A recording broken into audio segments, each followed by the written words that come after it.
Movie की शुरुआत में हम एक रहस्यमयी और सुनसान द्वीप को देखते हैं, जहां समुद्र की तेज लहरों के बीच जेन नाम की एक लड़की बेहोश हालत में किनारे पर आ पहुंचती है। उसके साथ उसका एक दोस्त भी किसी तरह यहां तक पहुंच गया होता है, लेकिन उसकी हालत बेहद गंभीर होती है। जेन उसे बचाने की पूरी कोशिश करती है, मगर कुछ ही देर में वह उसकी आंखों के सामने दम तोड़ देता है। अपने सबसे करीबी साथी को खोने के बाद जेन पूरी तरह टूट जाती है, लेकिन जिंदा रहने के लिए उसे खुद को संभालना ही पड़ता है। अब वह पूरे द्वीप की तलाश शुरू करती है, मगर दूर दूर तक कोई इंसान दिखाई नहीं देता। तभी उसे एक पुराना प्लास्टिक बैग मिलता है, जिसके अंदर एक महिला का पर्स, बच्चों का सामान और कई साल पुरानी दवा रखी होती है। दवा पर लिखी तारीख देखकर उसे समझ आ जाता है कि उससे पहले भी कई लोग इस द्वीप पर आ चुके हैं। वहीं उसे माचिस भी मिल जाती है, जिसे वह अपने पास संभाल कर रख लेती है। रात बिताने के लिए जेन एक विशाल खोखले पेड़ को अपना ठिकाना बना लेती है।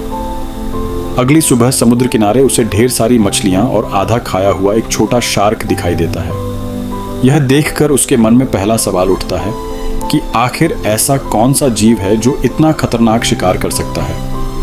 तभी उसकी नज़र पास बनी 3 कब्रों पर पड़ती है और उसे यकीन हो जाता है कि इस द्वीप की कहानी बहुत पुरानी और बेहद डरावनी है। वह अपने दोस्त को भी सम्मान के साथ दफना देती है, लेकिन अगली सुबह उसकी कब्र खोदी हुई मिलती है और शव का आधा हिस्सा गायब होता है। यह नज़ारा देखकर जेन के पैरों तले ज़मीन खिसक जाती है। अब उसे यकीन हो जाता है कि इस द्वीप पर कोई खूंखार शिकारी मौजूद है। अपनी सुरक्षा के लिए वह लकड़ी का एक नुकीला भाला तैयार करती है और रात भर उस रहस्यमयी जीव का इंतजार करती है, लेकिन वह दिखाई नहीं देता।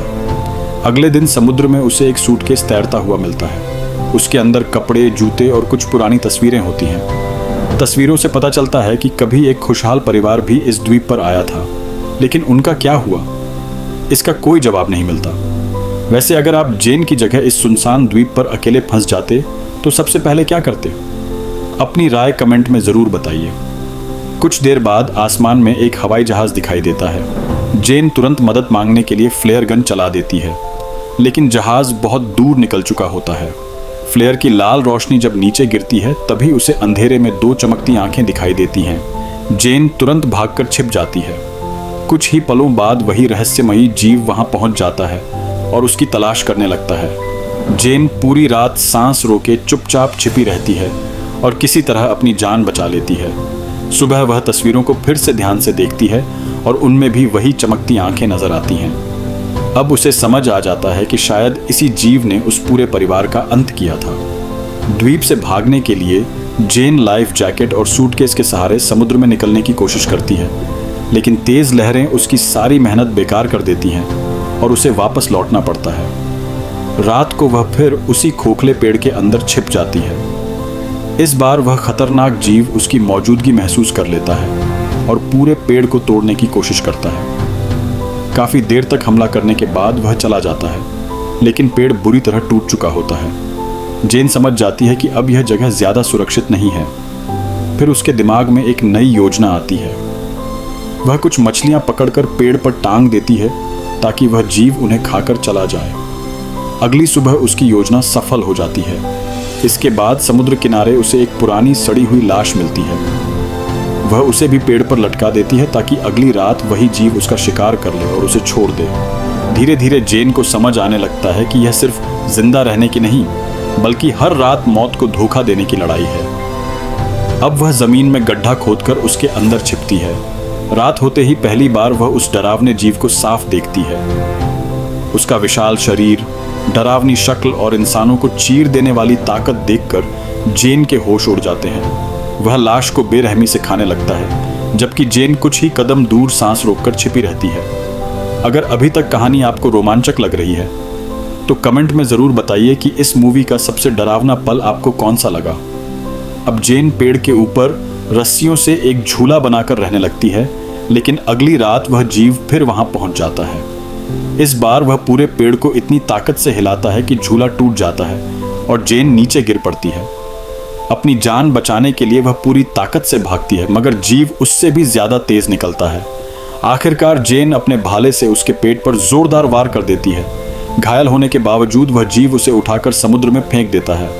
किसी तरह जेन बच निकलती है लेकिन उसका पैर बुरी तरह घायल हो जाता है। अगली सुबह दूर समुद्र में उसे एक छोटा बेड़ा दिखाई देता है। उस पर उसके दो दोस्त लुकास और मिया जिंदा मिलते हैं। उन्हें देखकर जेन की खुशी का ठिकाना नहीं रहता। वह दोनों को पूरी कहानी बताती है और तुरंत यहाँ से निकलने की सलाह देती है, लेकिन दोनों उसकी बात को डर का वहम समझते हैं। जेन उन्हें पुरानी तस्वीरें भी दिखाती है, फिर भी वे यकीन नहीं करते। मजबूर होकर जेन अकेले बेड़ा लेकर भागने की कोशिश करती है, लेकिन दोनों उसे पकड़ लेते हैं। गुस्से में मिया उसके सिर पर हमला कर देती है और जेन बेहोश हो जाती है। जब उसे होश आता है तो वह रस्सियों से बंधी होती है और रात हो चुकी होती है। तभी मिया अकेले घूमने निकल जाती है। अचानक वही खूंखार जीव पानी से निकलकर उस पर हमला कर देता है।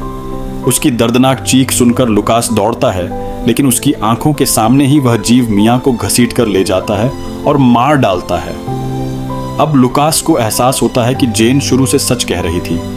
वह डर के मारे पेड़ पर चढ़ जाता है और सुबह तक वहीं छिपा रहता है। सुबह जेन उसे समझाती है कि यह जीव सिर्फ रात में बाहर निकलता है। अब दोनों फैसला करते हैं कि जितनी जल्दी हो सके यहाँ से भागना होगा। वे खाने पीने का सामान इकट्ठा करते हैं और बेड़े की तैयारी शुरू कर देते हैं। वैसे आपको क्या लगता है, अगर लुकास ने शुरुआत में ही जेन की बात मान ली होती तो क्या मिया की जान बच सकती थी? कमेंट में अपनी राय जरूर दीजिए। जब वे बेड़े पर बैठते हैं तो जेन की नज़र सूखे खून के निशानों पर पड़ती है। उसे अंदाजा हो जाता है कि समुद्र में जिंदा रहने के लिए शायद लुकास और मिया ने अपने ही किसी साथी की बलि दी थी, लेकिन अब इस सच का कोई मतलब नहीं रह गया था। जैसे ही उनका बेड़ा आगे बढ़ता है, वही राक्षसी जीव फिर सामने आ जाता है। लुकास फ्लेयर गन से हमला करता है, मगर जीव जेन को पकड़कर पानी में खींच लेता है। जेन लगातार चाकू से उस पर वार करती रहती है। तभी लुकास उसे बचाने के लिए पानी में कूद जाता है, लेकिन यह उसकी सबसे बड़ी गलती साबित होती है। जीव जेन को छोड़कर लुकास को पकड़ लेता है और समुद्र के गहरे गड्ढे में लेकर गायब हो जाता है। जेन अपने दोस्त को हमेशा के लिए खो देती है।